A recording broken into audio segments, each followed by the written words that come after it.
In the book Kill the Boer, it is argued that the South African government is complicit to the worsening crisis of farmer tax for a variety of reasons.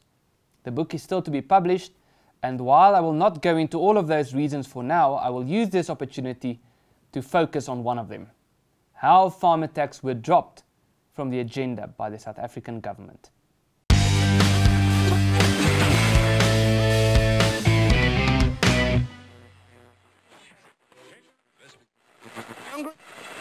Contrary to what many people believe today, farmer tax were in fact at one stage regarded as a national priority by the South African government.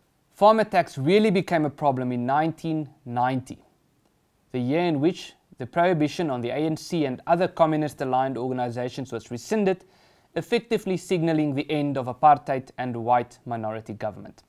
Also the year in which 13,000 soldiers of Mkhonto we Sizwe, who had a policy of not distinguishing between hard and soft targets, and who had taken a particular decision that white farmers, their wives and their children should be regarded as legitimate targets, came back from exile into South Africa.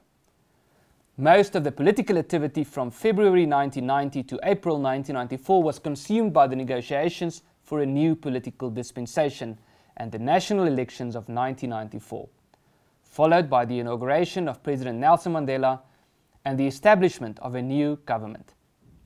The first significant initiative to address the crisis of farmer tax came in 1996 with the National Crime Prevention Strategy, or the NCPS.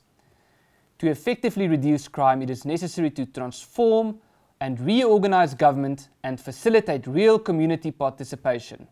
We need to weave a new social fabric, robust enough to withstand the stresses of rapid change in a newborn society, it was stated in the NCPS. The NCPS, however, failed within about 5 years, largely due to the lack of understanding of and insight into the intricate relationship between crime and its underlying causes, and other issues such as lack of conviction, commitment, and support.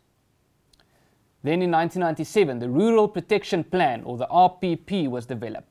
Since the coming to power of the ANC, there has been a gradual increase in farm murders, from 59 in 1994 to 74 in 1997.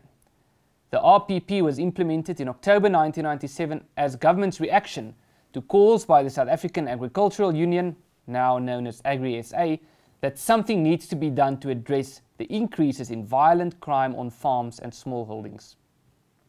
It was developed by a task team comprising members of the SAPS, the South African National Defence Force, and Organised Agriculture. The main plan of the RPP was to integrate and coordinate the activities of all the role players and to ensure effective cooperation in joint planning, action, and the combating of crime in rural areas. Then, in 1998, despite the introduction of the RPP, there was a sharp increase in farmer tax at the time, rising from 433 farmer tax in 1997 to 767 in 1998. In October 1998, a Rural Safety Summit was convened on the instruction of former President Nelson Mandela to deal with rural safety in general, but farmer tax in particular. At the summit, Mandela stated, "Beyond the immediate human suffering, lack of security and stability in our rural and farming community causes serious disruptions to our economy.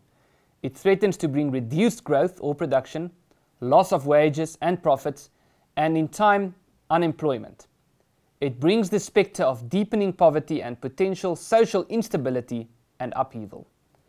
Mandela went on, "The government deplores the cold-blooded killings that have been taking place on farms in the past few years.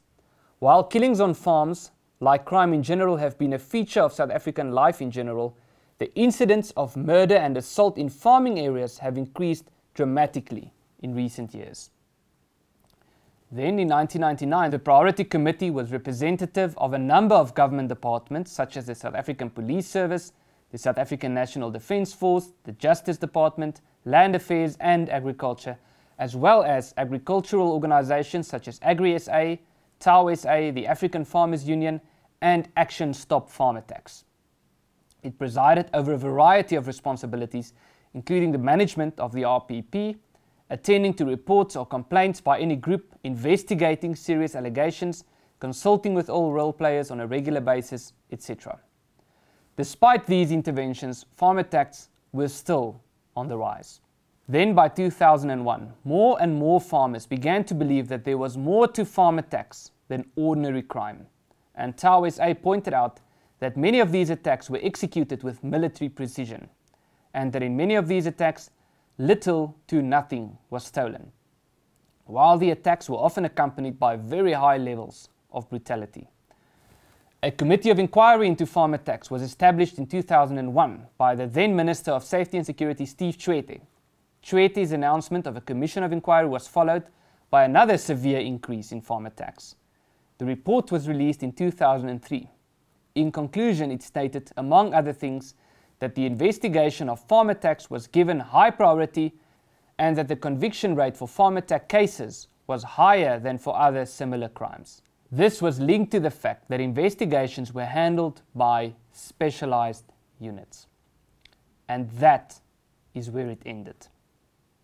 Then, on 14 February 2003, during the State of the Nation address at the opening of Parliament, former President Thabo Mbeki announced that the commando system would be phased out. This came as a shock at the time, as there had been no indication of any plans to take such a step. The commando system was the cornerstone of the RPP, and the closing down of the commandos effectively implied the end of this plan.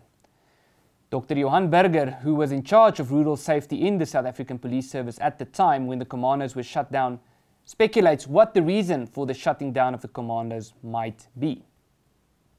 He says the ANC had been opposed to the continuation of the commando system partly because of the role that these units played in support of the apartheid system, but also because the commandos were perceived to represent the security interests of the white farming community only.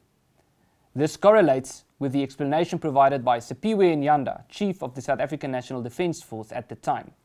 He said that, "We thought that they were a nest of reaction and that they had to go because they had been part of the security apparatus at the time," of course referring to the 1980s. "We thought that they were a nest of reaction and most of the activities really were reactionary and even were in defence when we took them over.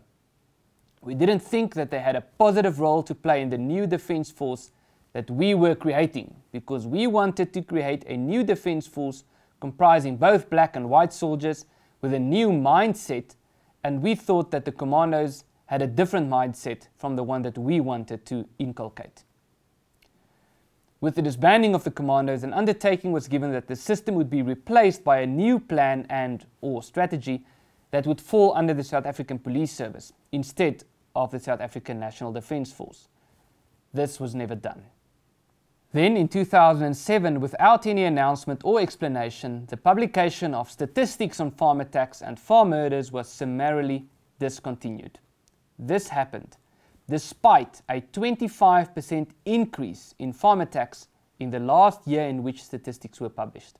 According to the SAPS data, there were 794 farm attacks in the financial year of 2006 to 2007, up from 636 in 2005 to 2006. According to this new policy, farm attacks were, despite the sharp increase, officially no longer a priority.